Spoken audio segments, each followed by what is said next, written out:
Juste avant Noël, ces trois jolies étudiantes de Polytechnique ont suivi leurs petits amis chez eux pour une simple petite fête. Elles étaient loin de se douter qu'elles allaient devenir le sacrifice de ce mois de décembre. C'est une leçon importante pour les jeunes filles de notre époque. Voici ce qui s'est passé. Au matin, tout était calme comme d'habitude. Mama Toba s'était levée tôt, le cœur lourd, aussi pesant qu'une pierre au fond d'une rivière. Elle s'agenouilla sur sa natte pour prier, sa voix s'élevant comme le chant du coq à l'aube, appelant ses enfants à la rejoindre. « Toba, viens prier », lança-t-elle. Toba, sa belle-fille, en dernière année de Polytechnique, s'agenouilla à ses côtés. Après la prière, Mama Toba se tourna vers elle, la voix aussi nette et ferme qu'une mère poule protégeant ses poussins. « Toba, écoute-moi bien. Aujourd'hui, tu ne suis personne à l'extérieur, peu importe ce qui arrive. » Les yeux écarquillés, Toba voulut protester. « Mais maman. » »« Je ne discute pas, » la coupa Mama Toba. « N'accompagne personne. »« Tu m'entends ? Même s'ils te promettent monts et merveilles, réponds non. » Elle répéta l'avertissement encore et encore, sa voix résonnant comme un tambour battant sur la place du village. Toba acquiesça d'un hochement de tête vif comme un lézard sur une pierre brûlante. « Je ne le ferai pas, maman. »« Promis, » répondit-elle, même si son esprit était déjà ailleurs. Une fois les prières finies, Toba enfila ses vêtements impeccables, noua soigneusement son foulard, salua sa mère et sortit dans la lumière du jour, légère comme un oiseau bondissant vers la liberté. À l'école, Toba retrouva ses deux meilleures amies, Ama et Adoa. Elles se distinguaient comme des paons au milieu de simples poules, vêtues comme si elles allaient à une grande fête. Ama portait une robe éclatante tandis que la jupe d'Adoa étincelait comme des étoiles. « Toba, tu es resplendissante ce matin », lança Ama en riant. « Aussi fraîche que la rosée du matin », ajouta Adoa, le sourire aussi large qu'un fleuve. Les trois amis restèrent là, bavardant, sans se douter que cette journée allait s'assombrir plus sombre que le fond d'un pot en terre cuite. « Vous avez entendu ?» demanda Ama, les yeux brillants comme de l'eau au soleil. « Les cours sont annulés jusqu'à l'année prochaine. »« Ah, mon argent de transport gaspillé !» soupira Toba en secouant la tête. « Ne t'en fais pas, » fit Adoa avec un clin d'œil. « On ne va pas laisser cette journée filer. » Toba fronça les sourcils. « Qu'est-ce que tu veux dire ?» Ama applaudit d'excitation. « On va à une petite fête. Rien de sérieux. Allez, viens avec nous, Toba. » Toba se figea. Le conseil de sa mère résonnait dans sa tête comme un gong d'avertissement. « Je ne peux pas, » répondit-elle en secouant la tête. « J'ai besoin d'étudier. Je ne peux pas perdre mon temps. » Ama leva les yeux au ciel tandis qu'Adoa se penchait vers Toba, sa voix douce et taquine. « Ce n'est qu'une petite fête, Toba. Il ne t'arrivera rien. Allez, viens. On va juste danser, manger et puis rentrer. Ne fais pas ta rabat-joie. » Toba commença à protester, mais ses amis la coupèrent aussitôt. « Ah Toba, est-ce que tu es devenue une grand-mère maintenant ? Viens un peu. » lança Ama en riant. « D'accord, d'accord, » finit par céder Toba d'une voix basse comme un tambour étouffé. « Mais juste pour un petit moment. » Peu de temps après, la musique forte emplit l'air. Dani, le petit ami d'Adoa, arriva dans une voiture brillante, la musique vrombissant comme le tonnerre. Raj et Faji, ses amis, étaient avec lui, affichant de larges sourires rassurés. « Montez, les filles !» cria-t-il, la voix pleine d'enthousiasme. Les jeunes filles grimpèrent dans la voiture, leur rire s'élevant dans le ciel comme des oiseaux en plein vol. Toba, silencieuse, ressentait une légère appréhension, mais la joie de ses amis était contagieuse. La voiture démarra en trombe, la musique toujours aussi forte, alors qu'elle se dirigeait vers ce qu'elle croyait être une soirée amusante. La maison bourdonnait de vie. La musique résonnait comme des tambours lors d'une fête et les rires, les acclamations emplissaient l'air. Les gens dansaient par paires, leur corps se balançant comme des arbres sous le vent. D'abord timide, Toba se retrouva bientôt à danser avec Faji pendant qu'Ama était avec Raj et qu'Adoa virevoltait auprès de Dani. Les amis riaient, leur joie débordant comme du vin de palme dans une calebasse pleine. Au bout d'un moment, Dani frappa dans ses mains pour attirer l'attention. « Mes amis, j'ai prévu quelque chose de spécial pour nous, » déclara-t-il, un sourire aux lèvres qui ne parvenait pourtant pas à éclairer son regard. L'excitation gagna le groupe tandis que Dani les entraînait à l'extérieur. Les filles, riant et curieuses, le suivirent jusqu'à un hôtel tout proche. Une table les y attendait, déjà dressée, avec des plats fumants et des bouteilles étincelantes sous une douce lumière. « Mangez, mes reines !» fit Dany en tirant les chaises pour les filles.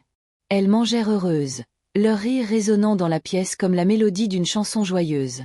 Pendant ce temps, loin de là, Mama Toba, assise à son étal au marché, sentait son cœur lourd comme un sac de pierre. Toba aurait déjà dû être rentrée. Elle tenta de l'appeler, mais la sonnerie résonnait sans que personne ne décroche. « Pourquoi ne répond-elle pas ?» murmura Mama Toba, les paumes moites en composant à nouveau le numéro. Son esprit était agité, pareil au vent annonçant la tempête. De retour à l'hôtel, le téléphone de Toba vibrait sur la table, mais personne ne le remarqua dans le tumulte et l'excitation ambiante. Elle ne l'entendit pas. La musique était trop forte, la nuit trop envoûtante. Mais soudain, l'envoûtement commença à s'estomper. La tête de Toba devint lourde comme si on y avait versé du sable. Sa vision se brouilla et ses jambes flageolèrent. Elle s'agrippa au bord de la table, mais la pièce tournait de plus en plus vite. Ama s'effondra la première. Puis Toba lutta pour rester consciente, mais ses forces l'abandonnèrent et les ténèbres l'engloutirent. Quand Toba se réveilla, elle n'était plus à l'hôtel. L'air était froid et sentait la terre humide. Autour d'elle se trouvaient des murs fissurés et des fenêtres brisées. Elle se trouvait dans un bâtiment inachevé, perdu au milieu de nulle part. Ses mains et ses pieds étaient ligotés par de solides cordes. Elle tourna la tête et vit Ama et Adoa, également attachées et inconscientes.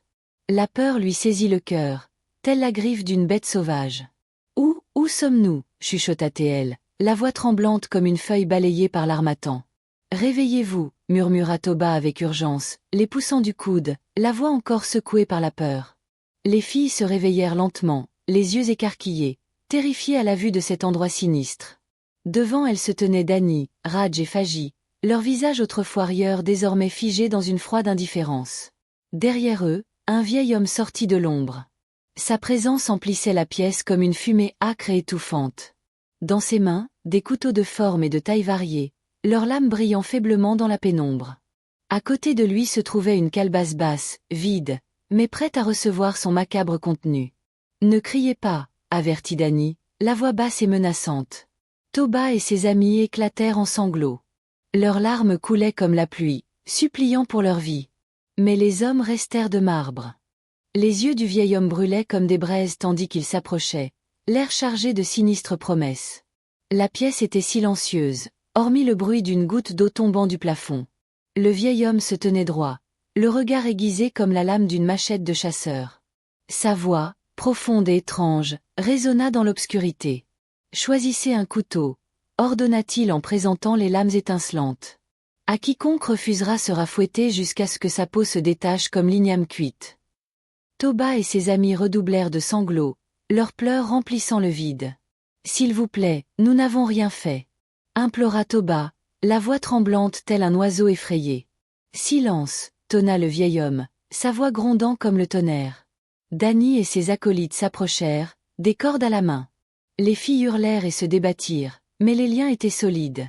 Le vieil homme sortit une petite bouteille noire contenant un liquide sombre et fétide. Il le versa dans une coupe en bois qu'il approcha des lèvres d'Adoa. « Bois » dit-il, la voix calme mais glaciale. Adoa secoua la tête, les lèvres tremblantes. « Non, je vous en prie » implora-t-elle. Mais Dany lui maintint la tête, forçant le liquide dans sa bouche. Elle l'avala malgré elle, son corps frémissant, les larmes dévalant ses joues. Quelques instants plus tard, le corps d'Adoa se raidit, ses yeux écarquillés par la terreur. Elle s'effondra sans vie. Le vieil homme s'avança, brandissant un couteau aigu. D'un geste rapide, il lui trancha la tête. Le sang coula dans la calebasse comme un fleuve écarlate tandis que Dany et ses complices chantaient d'étranges paroles, leur voix mêlée à celle du vieillard. Toba hurla, ses cris déchirant l'air comme une flûte brisée. « Non, non » cria-t-elle, se tordant dans ses liens. « La suivante » annonça le vieil homme en posant les yeux sur Ama. Ils forcèrent de nouveau la coupe à ses lèvres. Ama but la potion, les mains tremblantes, et s'écroula quelques instants plus tard. Le vieil homme n'attendit pas et abattit son couteau. Le sang remplit à nouveau la calebasse, reflétant la lueur vacillante d'une bougie. Le cœur de Toba se brisa comme un pot d'argile au sol. Ses larmes coulèrent sans interruption tandis qu'elle voyait ses amis mourir sous ses yeux. « Pourquoi suis-je venue ici » murmura-t-elle, la voix étranglée par le remords. Forcez-la encore, ordonna le vieil homme.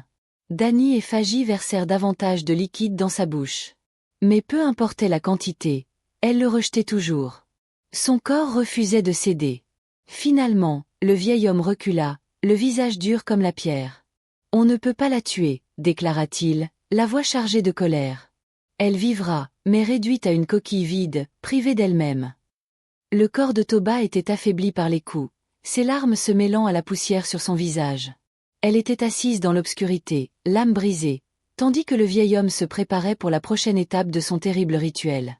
Au marché, la foule était bruyante et animée, mais Mama Toba ne pouvait chasser l'angoisse qui lui serrait la poitrine.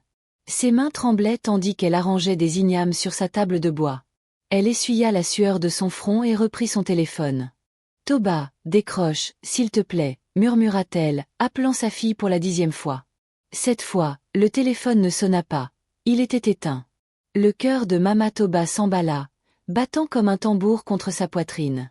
Des pensées noires, aussi sombres qu'une nuit d'orage, envahirent son esprit. « Dieu protège mon enfant », pria-t-elle à mi-voix, les lèvres tremblantes.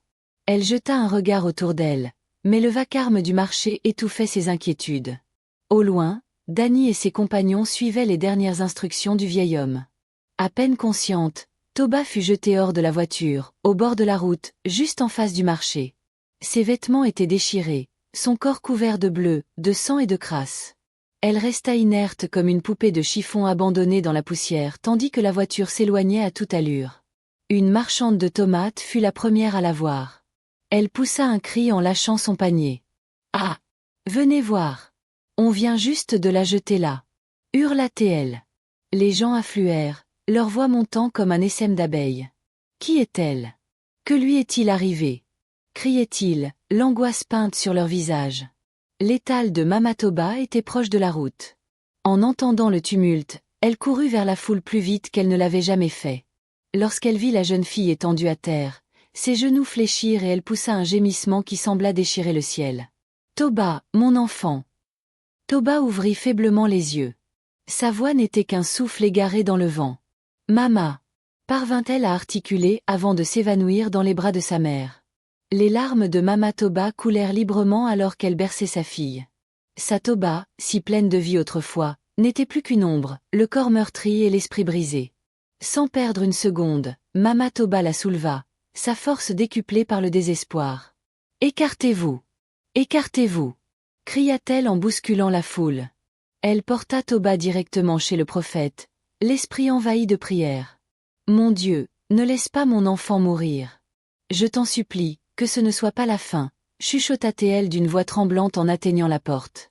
Le prophète, un homme à la longue barbe et au regard perçant, ouvrit avant même qu'elle ne frappe. « Faites-la entrer, » dit-il doucement, d'un ton calme mais grave.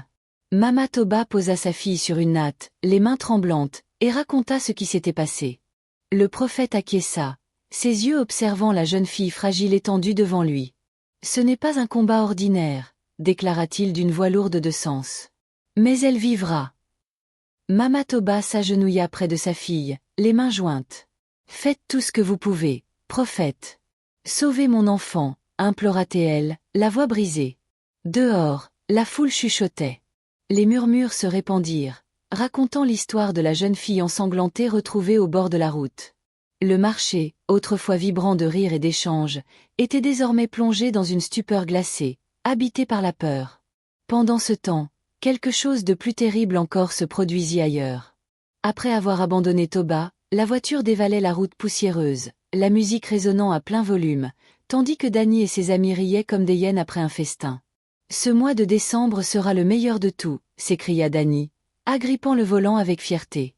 Raj s'adossa à son siège, un large sourire collé au visage. « Nous aurons tout ce dont nous avons toujours rêvé, la richesse, le pouvoir, tout. » Mais leur célébration fut de courte durée.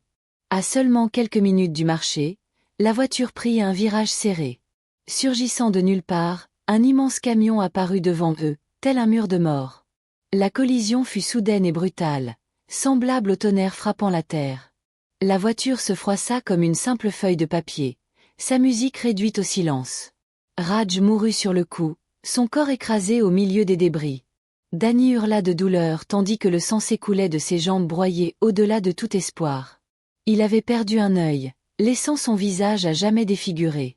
Fagy gémissait, le bras sectionné pendant mollement, criant de souffrance. La nouvelle de l'accident se répandit dans la ville comme un feu de brousse. Les murmures se changèrent en cris, chacun faisant le lien. « Ce sont eux, les garçons qui ont abandonné cette fille près du marché », dit quelqu'un. « Leurs mauvaises actions les ont rattrapés », ajouta une autre personne en secouant la tête. De retour chez le prophète, Toba était allongé sur une natte, respirant faiblement mais régulièrement. Mama Toba était à ses côtés, observant le prophète qui priait en posant des herbes sur ses blessures. Peu à peu, Toba ouvrit les yeux et commença à parler d'une voix brisée, semblable au chant d'un oiseau blessé. « Ils les ont tués », murmura-t-elle en larmes. « Ama et Adoa, ils leur ont coupé la tête.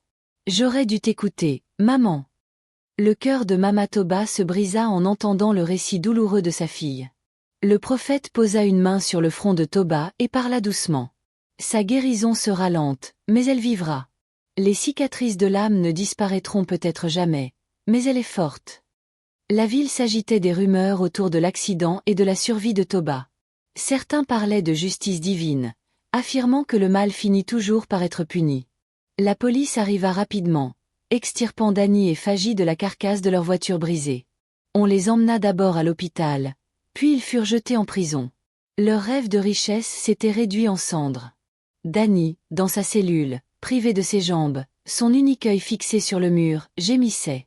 Fagy, la tête baissée, tenait le moignon de son bras coupé. « Pourquoi avons-nous fait ça ?» murmura Danny. « Nous aurions dû rester pauvres. » Les garçons d'autrefois fiers faisaient désormais face à une vie de misère, regrettant d'avoir tout détruit. Chez le prophète, Toba se remettait lentement. Elle ne pouvait plus marcher sans aide et sa voix n'était plus qu'un faible écho de ce qu'elle était autrefois. Le prophète déclara à Mama Toba. « Ta fille vivra, mais elle portera ses cicatrices pour le reste de ses jours. Que son histoire soit une leçon. » Mama Toba, en larmes, serra sa fille contre elle. « Au moins, tu es en vie, » murmura-t-elle. La ville apprit la tragédie de Toba. Les parents avertirent leurs enfants de la nécessité d'écouter les conseils et d'éviter les tentations.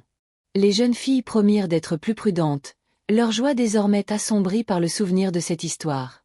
Le mois de décembre qui avait commencé dans la joie se termina dans le chagrin. Ama et Adoa avaient disparu. Danny et Fagy étaient ruinés et Toba ne serait plus jamais la même. Son histoire devint un avertissement résonnant à travers la ville. Méfiez-vous de ceux que vous suivez jusque chez eux. J'espère que vous avez apprécié ce récit. Si c'est le cas, n'hésitez pas à l'aimer, à commenter ce que vous avez retenu de cette histoire et à vous abonner pour découvrir d'autres contes envoûtants. Merci.